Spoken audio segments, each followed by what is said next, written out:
As soon as the Hourglass broke up, I moved to Tuscaloosa and we started the South Camp.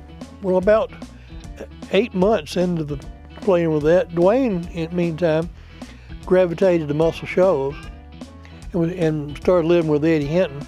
And he was doing session work.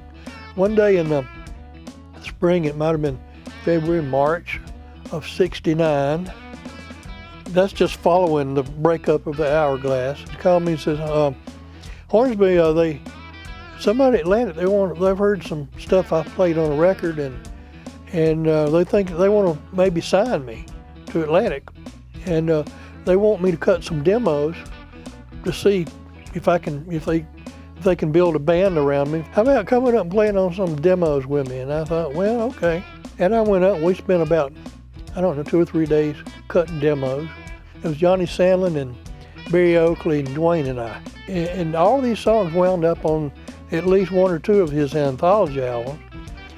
I met Phil Walden was there, and he bought Duane's contract from Rick Hall. I had 2 job offers on that trip, or 3 maybe. Rick Hall wanted me, he was about to lose his rhythm section at Fame. Rick was looking for a new studio gang, and so that's why he offered me the job, the piano player, you know.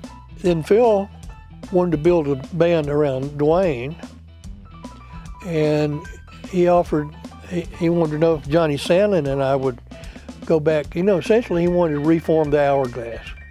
And we said, no, we're already, that was a stepping stone, we've done stepped on. And so we'd had enough of that. And he says, well, if you want playing in this band with Duane, would you consider, I'm building a studio in Macon, would you consider coming and being a part of the rhythm section in Macon? I said, Macon? Where's that? I said, what state is that in? He says it's in Georgia. He had to explain where it was in relation to Atlanta. So anyway, Phil could sell a double bed to the Pope.